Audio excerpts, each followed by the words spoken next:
Hello and welcome back to our Workforce Webisode. I'm Rob Shepard, Project Facilitator with the Simcoe Muskoka Workforce Development Board, and I'm happy to welcome back Michael Agema. Hello, Rob.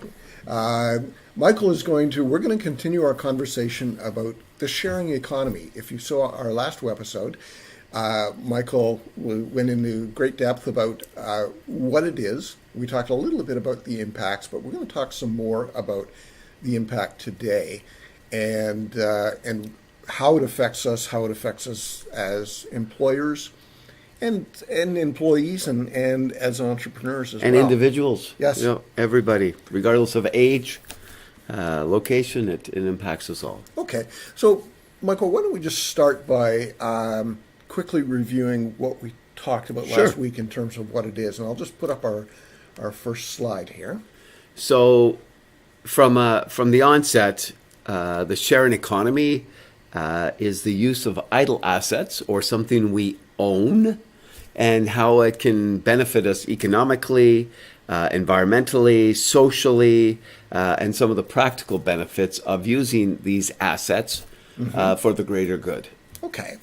So if we look at our next slide, we don't want to spend a lot of time on the negative side, but this is something you touched on last time.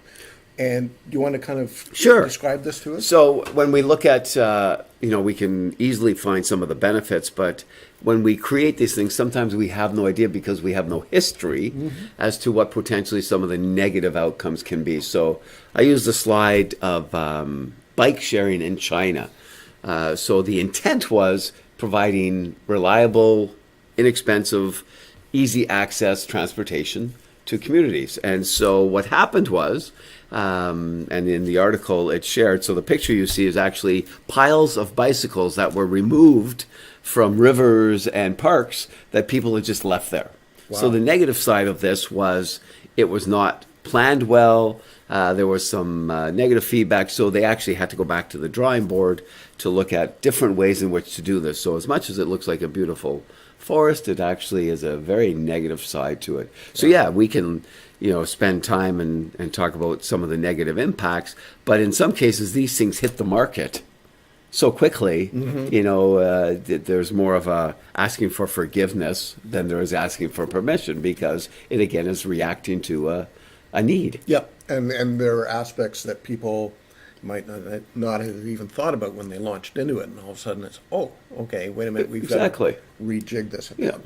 Yeah. So I mean, we can continue on as we shared in the last webisode with, if I want to borrow something from my neighbor and we don't have that trust yet because the last time I borrowed something I never returned it or was broken, but now it's there. So how do we ensure that the transaction is seamless? Okay. Because historically, and bringing up the next slide, when you look at some of the disruptors that have hit in the last 10 years, and really it's just the last 10 years that this has become even more to the forefront. So when we say, Netflix did not kill Blockbuster, ridiculous late fees and inconvenience did. If we look at access and control on Uber, it came about because Travis Kalanick, who was the founder, left and was looking to hail a cab. There wasn't any around, all these people, so he thought there's got to be a platform to create this. Yep. Airbnb Apple is not killing the music industry. Being forced to buy full-length albums did. Right, we had to buy, you and I, in our vintage, had to buy full-length albums, and in some cases. So Airbnb is not killing the hotel business. Amazon is not killing retailers. Bad customer service or customer experience is doing that. And so technology by itself is not the disruptor, but it's an opportunity for businesses and individuals to have some introspective as to what has gone on, because we get comfortable. Yeah. Right. So we can look at different things too, but I think it just highlights some of the key players. Okay. So if we go on, you had some examples here of the sharing economy. You use Amsterdam as a particular example.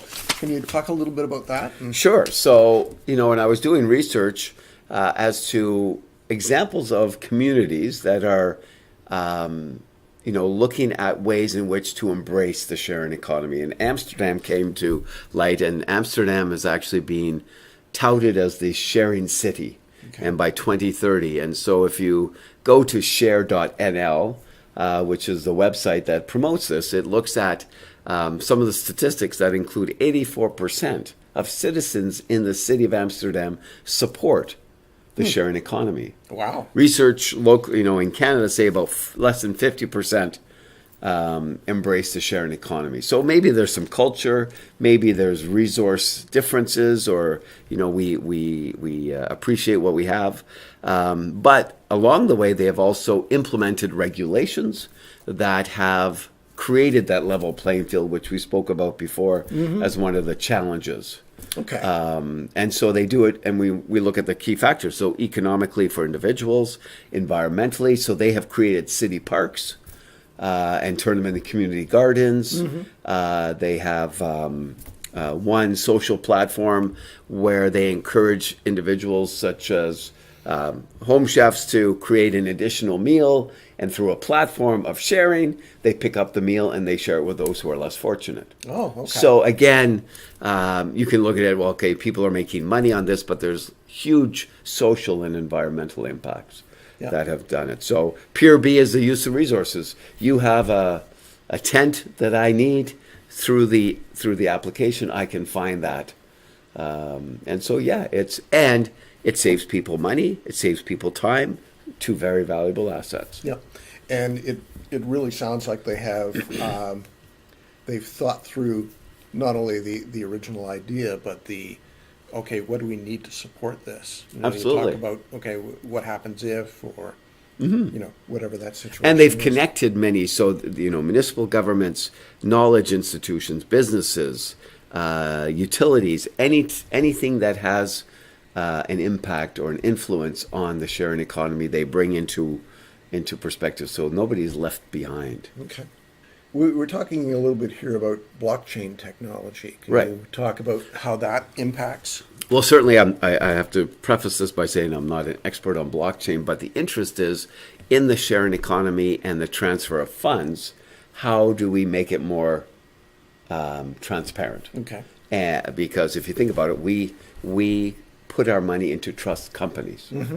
Because if I don't trust you paying me, so I need a third party in order to get paid. Yep. Where blockchain technology is through different platforms, and cryptocurrency is being touted as a new way of, once a contract or an agreement is completed, how do we now end the contract with some form of payment? Yep. So I think, and when I was in Denmark doing some teaching in the spring and talking to professors from other universities, it's still there, and I think it's going to be part of the making the sharing economy even more robust than it is now. So I think there's a caveat to stay tuned as to what this could look like, and I don't know, but I think it's key. Okay. So, Anyway, you can take a look and how this all works, and it is and I know even locally there are some companies that have introduced some new types of currency. okay, excellent. Yeah. So I'll move on to our next slide here, and tell us a little bit about what this. So in demonstrates this for us. slide, I think it highlights, if we look back at the last week when we said that the millennials, so again, those born between 84 and 99, and the new generation who are looking for a more pared down. They don't want all these things. So imagine that this is the next family going to Wasaga Beach. I don't need to leave my home with all this stuff because I'm only going to the beach once this year. It's our family vacation. Why don't I just rent it or borrow it or do something? So I think it creates a whole new economy. So if you look at this, whether it's a surfboard or some type of recreational activity, I don't need to buy a kayak, a canoe, a mountain bike. I can rent them and have the platform ahead of time to have it ready for me. I get there. I don't even need to bring beach apparel. Right. I don't need a beach umbrella. I don't need a cooler. Maybe, and then some may say, well, wait a minute, that's now disrupting my business. I pay rent.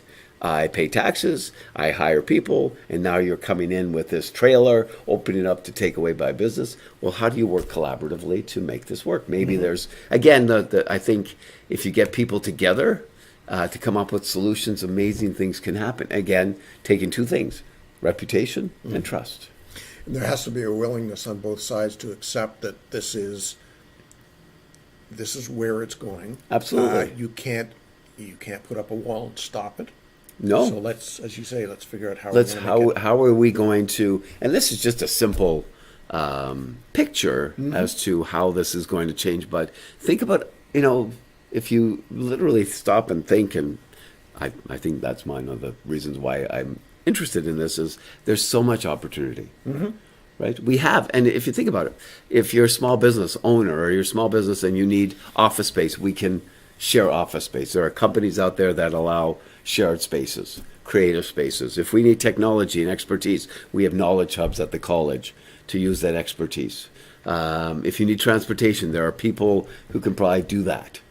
Yeah. So it's just a matter of creating platforms, and using those idle assets to the benefit of all. Making people aware of them and how it works, what the benefit is. Yeah, absolutely. It's and putting together some like-minded people will create wonderful results. Obviously, you've delved into this. Can you Absolutely. talk a little bit about that? And Sure. So, when I started saying, okay, what's the creative economy? And again, I come from the world of tourism and hospitality. And in my role in teaching and in coordinating programs, I would get calls all the time from resort owners who, for a certain period of time, needed people. I'll give you a perfect example, because human capital, sometimes they don't show up, they call off. You have a wedding of 250 people, 3 people call off for illness or whatever reason, you cannot cancel the wedding. So I thought, how do I assist them? So I said, well, let's use the asset of people. And so I created Agema Hospitality as a way to address that need, as well as using the resource of having students who don't have necessarily the necessity to work all the time, but work when they want. Okay. And so the platform was created 3 years ago, and now we've created an app to connect people who want to work with people who need work on a just-in-time basis. It's not full-time, part-time. It's literally we come in, we do a job, and we get out. And it's expanding into various areas. Very short term. Very short term, absolutely. I was going to say contract, but it's beyond contract. It's beyond contract. And the platform of payment is being done through the platform, so it changes how that is working out. And if you look at the current discussion of 5 generations in the workplace, so whether you're a young person who's just coming into the workplace and you want to test drive where you want to work, or you're an older person who is retired or semi-retired or just looking to pick up something out of social change, then this is one way we can connect those two. Yep. And again, I'm going to go back to those two things based on trust and reputation. Yeah, those are really the cornerstones of what this is built on, because you don't have that reputation is built in. It's self-governing. Let's call it to a degree. Imagine, and I go to the example of I was a vacation in Europe, so I arrived at the train station in Rome, and I hailed an Uber. And so with trust and reputation capital, Pietro was assigned to pick me up, or chose to be the one to pick me up. And as I look at his profile, I see that he has done over 7,000 rides with a 4.8 out of 5 rating. Do I, as someone who's never been to Rome, feel fearful that no. There's that. So his reputation is there, and the trust level that I have with him is there, and it was a great experience.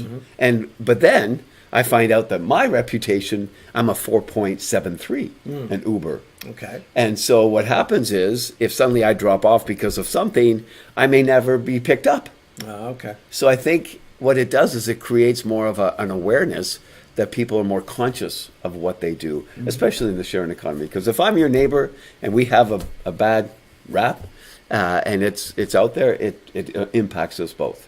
Okay. Yeah, so I think, if we take it broader into the workplace, I think it has greater accessibility because of it. And I use the example, imagine I'm a young person, I finished my education, I've got my backpack, the old days, and I'm heading west.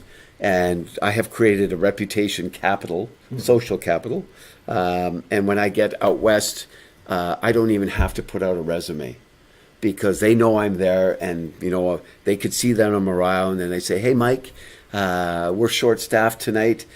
We can provide you with a uniform. Can you come in for 8 hours? We'll, the platform will pay you. Yep. And then tomorrow you can go skiing." Okay. Right? And it says, "Wow, as long as I have the ability to work, the right to work, and I follow all the rules and regulations, who says I can't jump in?" So your reputation really does precede you. Absolutely, exactly. in I these think cases. you're exactly. I like that. Yeah, your reputation does precede you. Who you are, and so yeah, I think it has huge benefits for all generations. It's going to be cross-generational. Are there any other aspects of this that you think people should know about? I mean, whether positive or whether there's a downside? I think these things will self-create. I think when new ideas, I think we're still not in the saturation of the sharing economy. I think when people look into it, again, from an individual to social to economical, whatever the platform is, I think it's only going to get better. I think as a society, we'll get stronger. And economically, I think it's going to. So we may not have some of those tips and turns, and people will react, guaranteed. Human nature has it that if I'm put in a situation, I will adjust. Okay. I will adjust. So I think it's still exciting times. I think in Simcoe, Muskoka, I think when we look at some of our gaps, that the sharing economy could be one of those platforms to use to address some of those issues. Excellent. Well, I think that's a good point to leave it on, because it impacts our area. Absolutely. And in so many ways. Absolutely. Potentially, depending on what people want to do. And with it. so as we can either be a front runner as a community, or be one that is resistant to change because of fear. So if we can overcome fear, and just take a look at it and embrace it, and talk about it, then it'll be interesting if we do this again in a few years to say, what has changed? Yeah. Where are we now? Where are we now? Excellent. Okay. Michael, thank you very much. My pleasure. It was great to be here again. And explaining this to it and helping us understand it a little better. Yeah. Michael Agema is with Georgian College, and he's been with us to talk about the sharing economy and the impact it's had on us. If you have any comments, please get in touch with us, and I'm sure Michael would be glad to answer any further questions that you may have. And otherwise, please keep watching for our next Workforce Webisode. I'm Rob Shepard, and thank you for joining us.